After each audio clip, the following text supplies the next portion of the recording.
एक योद्धा, एक राजा, एक किंवदंती जिसने औरंगजेब जैसे जालिम को भी घुटने टेकने पर मजबूर कर दिया। आज जानो छत्रपति शिवाजी महाराज की असली कहानी। हिंदुस्तान की इस धरती पर एक ऐसा नाम जन्मा जिसे सुनकर दुश्मनों के दिल कांप उठते थे। जैसे छावा फिल्म में संभाजी महाराज ने दिखाया था कि मराठा खून कभी नहीं झुकता, उसी खून के पिता थे छत्रपति शिवाजी महाराज। स्टडी IQ IAS, आपका सिलेक्शन हमारा मिशन।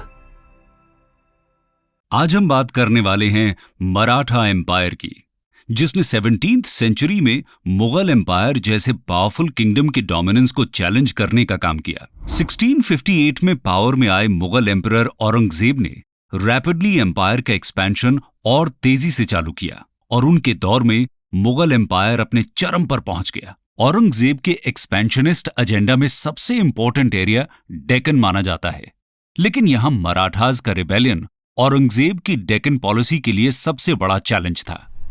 यहां एक पावरफुल राज्य के रूप में मराठाओं के राइज के अनेक कारण थे, जिनमें geographical advantage like mountainous terrain और डेंस फॉरेस्ट्स के आधार पर मराठास ने गुरिल्ला टैक्टिक्स का इस्तेमाल किया। इसके अलावा डेक्कन सल्तनत का कमजोर होना, औरंगजेब की एंटी हिंदू पॉलिसीज और कुछ हद तक भक्ति मूवमेंट और मराठा सेंट्स जैसे संत तुकाराम, संत रामदास और संत एकनाथ के सोशो रिलीजियस यूनिटी के प्रयास भी इनके राइज का कारण बने। मराठा एम्पायर एस्टैब्लिश करने का असली क्रेडिट जाता है शाहजी भोंसले और उनके पुत्र छत्रपति शिवाजी महाराज को।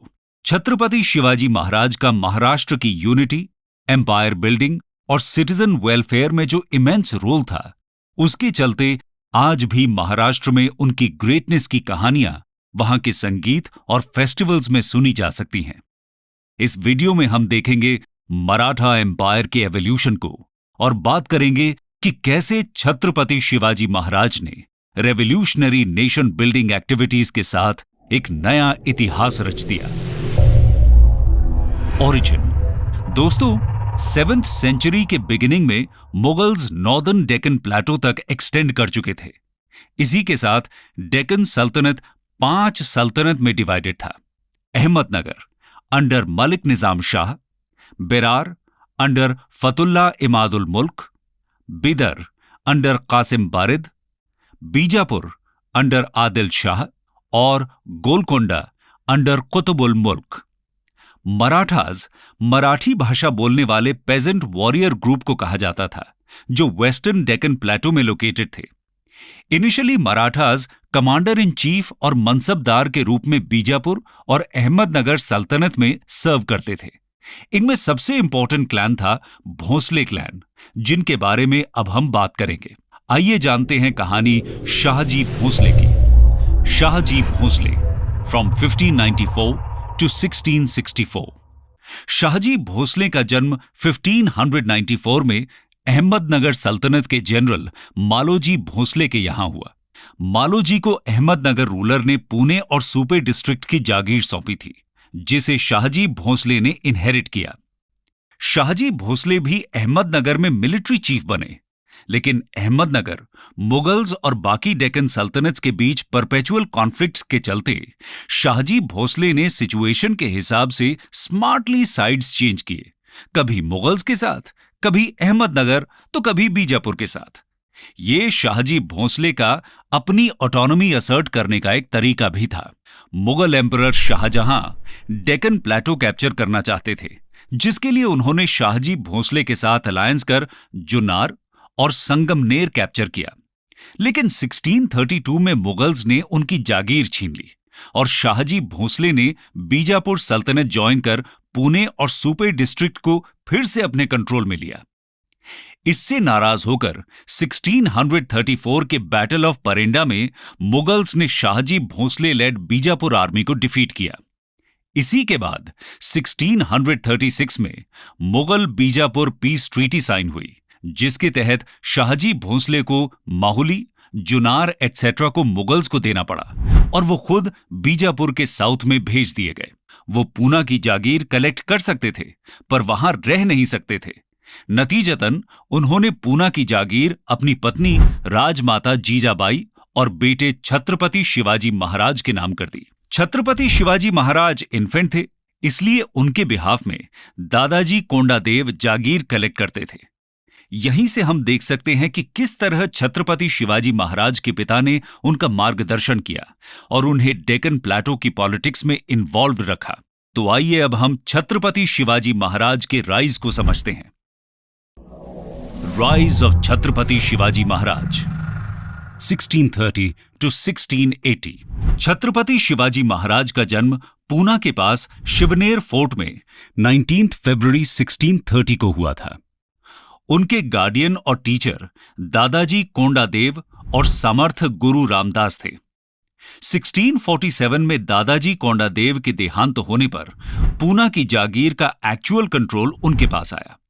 छत्रपति शिवाजी महाराज ने अपने राज्य के एक्सपेंशन की शुरुआत 16 साल की उम्र में तोड़ना फोर्ट को कैप्चर करके की। फिर उन्होंने 1656 में रायगढ़ फोर्ट जीता, जो 1674 में इवेंचुअली मराठा एम्पायर की राजधानी बना। 1656 में उन्होंने मराठा चीफ चंद्रराव मोरे को डिफीट कर जावली को कैप्चर किया। इस विक्ट्री की इंपॉर्टेंस यह है कि इसने उन्हें मावला रीजन का अनडिस्प्यूटेड मास्टर बना दिया। बाद में सतारा और कोंकण स्ट्रिप को कैप्चर करते हुए उन्होंने अपने एम्पायर को और भी एक्सपैंड किया और बीजापुर के कई इलाकों पर भी कब्जा कर लिया। इसी एक्सपेंशनिस्ट पॉलिसी के चलते उनका सामना हुआ बीजापुर के आदिल शाह II के साथ at the battle of Pratapgarh in 1659।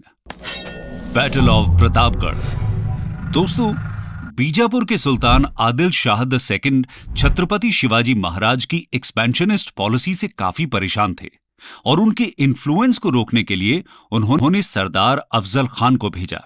Afzal Khan 10,000 troop को हेड करने वाले बीजापुरी नोबल थे और एबल वॉरियर के साथ कनिंग स्ट्रैटेजिस्ट भी थे।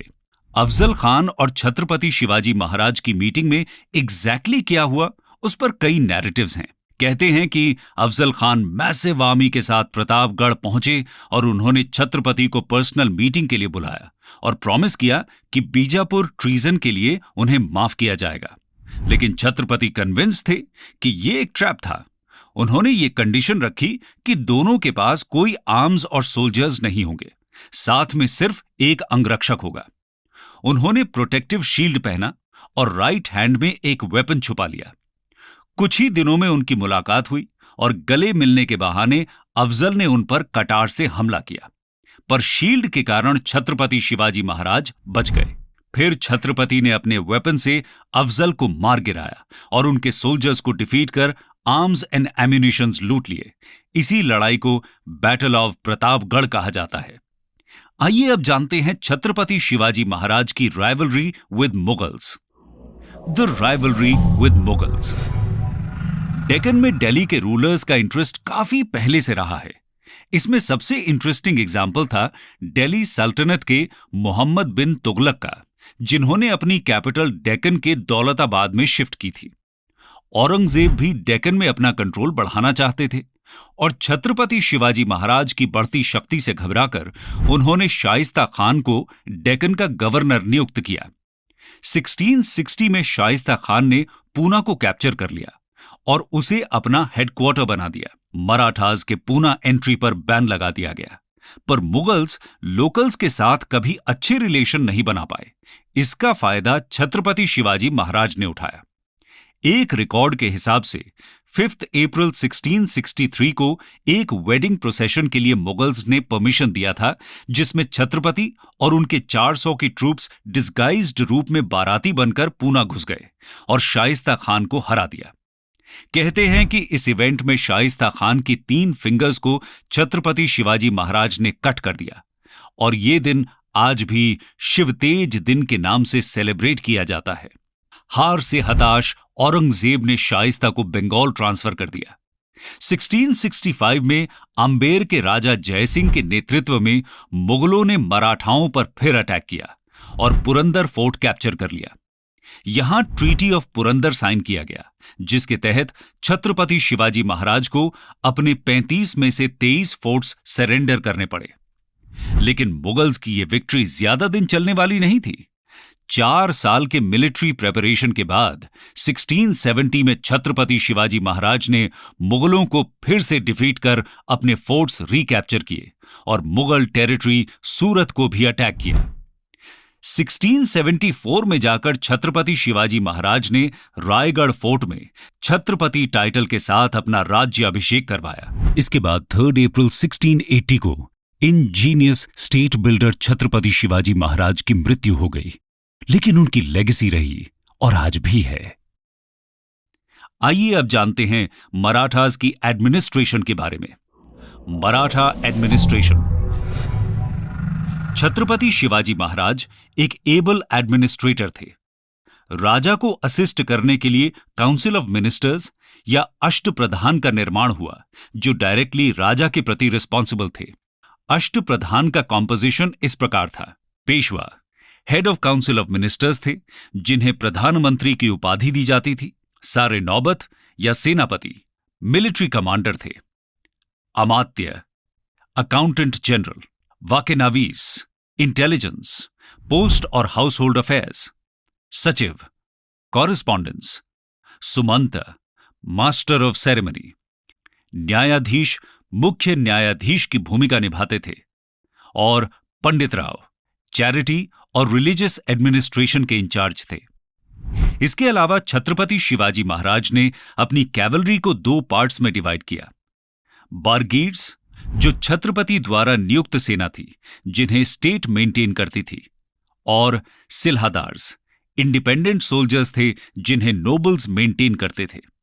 इसके अलावा उन्होंने नेवी की भी स्थापना की और इसीलिए उन्हें father of the Indian navy भी कहा जाता है। छत्रपति का रेवेन्यू एडमिनिस्ट्रेशन मालिक अंबर से इंस्पायर्ड था, जिसमें लैंड को मेजर करने के लिए रॉड का इस्तेमाल होता था, जिसे काठी कहते थे। रेवेन्यू कलेक्शन के लिए स्पेशल ऑफिशियल्स होते थे, जिन्हें कारकुन्स कहा जाता था।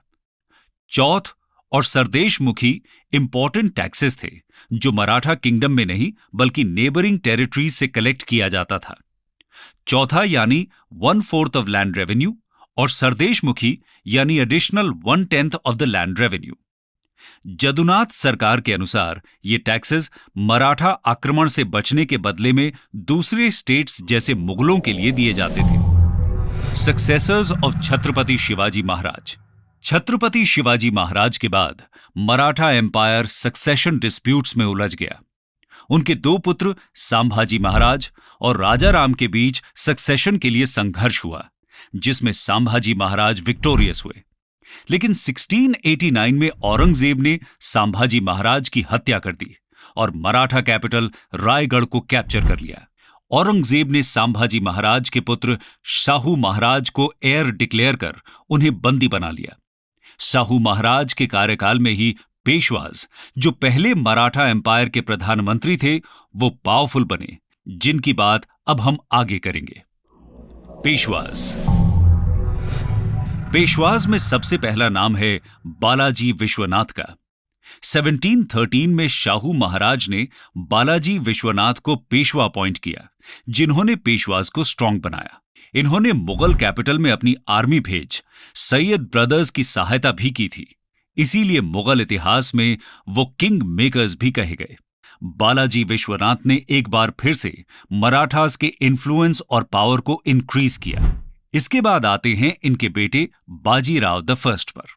बाजीराव फर्स्ट 1720 to 1740 पेशवाज में सबसे पावरफुल थे, जिन्होंने 1720 में अपने पिता बालाजी विश्वनाथ को सक्सीड किया। इनके दौर में मराठा एम्पायर अपने चरम पर पहुंचा, जहां मराठास 1/3 ऑफ इंडियन सबकॉन्टिनेंट को कंट्रोल कर रहे थे। बाजीराव ने डिप्लोमैटिक स्किल्स यूज कर अपना कंट्रोल मालवा और गुजरात में भी एक्सपैंड किया। इनके दौर तक मुगल्स काफी कमजोर भी हो गए थे, इसीलिए कई मुगल टेरिटरीज पर भी इन्होंने अपना टैक्सेशन सिस्टम इंपोज किया। इसके अलावा उन्हें 1728 में निजाम ऑफ हैदराबाद को डिफीट करने का भी क्रेडिट दिया जाता है। बाजीराव फर्स्ट ने एक सिस्टम ऑफ कन्फेडरेसी इस्टेब्लिश किया, जिसके अंडर मराठा एम्पायर 5 कन्फेडरेसीज में डिवाइड हुआ। बड़ौदा में गायकवाड़, नागपुर में भोंसले, इंदौर में होलकर, ग्वालियर में सिंधियाज और पूना में पेशवाज। हर कन्फेडरेसी को एक चीफ के अंडर प्लेस किया गया जो उन्हें ऑटोनोमसली रूल कर सकते थे। इसके बाद आते हैं बालाजी बाजीराव।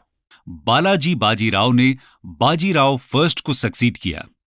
इनके रूल में मराठा किंगडम पेशवाज की हुकूमत में आ गया और छत्रपति नॉमिनल हेड बने। 1752 में पेशवा और मुगलों के बीच एक अग्रीमेंट के तहत पेशवा मुगलों की इंटरनल और एक्सटर्नल थ्रेट्स में मदद करने वाले थे।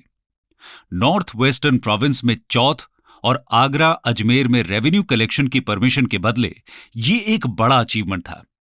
इसी कारण से जब अहमद शाह अब्दाली ने मुगलों पर अटैक किया तो मराठास उन्हें प्रोटेक्ट करने गए थर्ड बैटल ऑफ पानीपत में।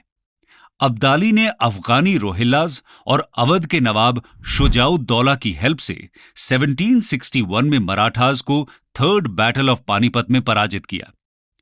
ऐसा कहते हैं कि इस हार की खबर सुनते ही बालाजी बाजीराव का देहांत हो गया। खैर, हर बड़े एम्पायर की तरह मराठास का भी डिक्लाइन हुआ, जिसकी कहानी अब हम देखेंगे। Decline of Maratha empire. Marathas के डिक्लाइन का सबसे पहला रीजन था मराठा कन्फेडरेसीज में इंटरनल कॉन्फ्लिक्ट्स और वीक सक्सेसर्स जैसे माधवराव 1761 टू 1772 और नारायण राव 1772 टू 1774 जो एम्पायर को इंटैक्ट नहीं रख पाए। 1773 में पेशवा नारायण राव की हत्या के बाद पुणे में सक्सेशन के लिए स्ट्रगल छिड़ गया। यहां से निकल के आया मराठास के डिक्लाइन का दूसरा कारण ईस्ट इंडिया कंपनी का rise. East India company Bharat में प्लासी और बक्सर में जीत हासिल कर अपना दबदबा बढ़ा रही थी। पुणे में सक्सेशनल स्ट्रगल और पॉलिटिकल इंस्टेबिलिटी का फायदा उठाते हुए ईस्ट इंडिया कंपनी और पेशवाज में भी जंग छिड़ गई, लेकिन मराठा अभी भी पावरफुल थे और इसीलिए first Anglo Maratha war 1775 to 1782 में वो विक्टोरियस हुए और ट्रीटी ऑफ सलबाई के तहत 20 इयर्स पीस मेंटेन किया गया। तीसरा कारण था 1795 में पेशवा बने बाजीराव सेकंड की पॉलिसीज जो मैसिव फेलियर साबित हुई। बाजीराव सेकंड ने 1802 में ईस्ट इंडिया कंपनी के साथ ट्रीटी ऑफ बसाइन द्वारा सब्सिडियरी अलायंस एक्सेप्ट कर लिया, जिसने इन रियलिटी पेशवाज से उनकी सारी ताकत छीन ली। सब्सिडियरी अलायंस के तहत प्रिंसली स्टेट्स कंपनी के अप्रूवल के बिना किसी स्टेट के साथ रिलेशंस एस्टैब्लिश नहीं कर सकते थे और न ही स्टैंडिंग आर्मी रख सकते थे। इसके बाद second Anglo Maratha war 1803 to 1805 में ब्रिटिशर्स ने सिंधिया और भोंसले को भी पराजित कर अलग अलग ट्रीटीज साइन की और फाइनली 1817 में थर्ड एंग्लो मराठा वॉर के बाद एम्पायर का अंत हो गया जब पेशवा बाजीराव सेकंड ने सरेंडर कर दिया। इन सब के अलावा मराठास के डिक्लाइन के कुछ और कारण इतिहासकार बताते हैं, जैसे एक इफेक्टिव और ऑर्गेनाइज्ड टैक्सेशन पॉलिसी का absence, over dependence on guerrilla warfare और अनसस्टेनेबल कन्फेडरेसी सिस्टम, जिसके चलते 5 मराठा सरदारों में परपेचुअल कॉन्फ्लिक्ट्स होते रहते थे। तो दोस्तों, ये थी कहानी मराठा एम्पायर के राइज और फॉल की। आखिर में हम बात करेंगे उनकी लेगेसी की। Legacy of Marathas. एम्पायर का अंत तो हुआ, लेकिन मराठा एम्पायर की लेगेसी जिंदा है। छत्रपति शिवाजी महाराज को फादर ऑफ इंडियन नेवी से भी संबोधित किया जाता है। डेक्कन में वो पहले रूलर्स में थे जिन्होंने नेवल फोर्स की इंपॉर्टेंस समझ स्ट्रेटेजिकली नेवी और फोर्ट्स एस्टैब्लिश किए, जो कोंकण के डिफेंस में काफी काम आए। मराठा फोर्ट्स आज भी महाराष्ट्र में इंपॉर्टेंट सेंटर्स ऑफ अट्रैक्शन हैं। छत्रपति शिवाजी महाराज की एक लेगेसी उनकी गोरिल्ला वॉरफेयर टैक्टिक्स भी थी, जिसका इस्तेमाल कर उन्होंने मुगलों के डेक्कन एम्बिशंस को काफी नुकसान पहुंचाया। इसी टैक्टिक का इस्तेमाल मॉडर्न डे में वियतनामीज ने वियतनाम वॉर में यूएस के खिलाफ किया था और यूएसए को परेशान कर दिया था। इसके अलावा स्टैंडर्डाइज्ड टैक्स कलेक्शन सिस्टम का इंट्रोडक्शन पेशवाज का सबसे इंपॉर्टेंट एग्रीकल्चरल रिफॉर्म था। मराठास ने 2 फंडामेंटल पिलर्स, रिलीजियस टॉलरेंस और सोशल मोबिलिटी से देश में इंटरनल यूनिटी भी इंश्योर की, जो आज भी इंस्पिरेशनल है। शून्य से उठकर ये मैसिव मराठा एम्पायर 2 सेंचुरीज तक चला और इसकी ग्लोरी इतिहास में सुनहरे अक्षरों में लिखी गई। स्टडी IQ IAS, आपका सिलेक्शन हमारा मिशन।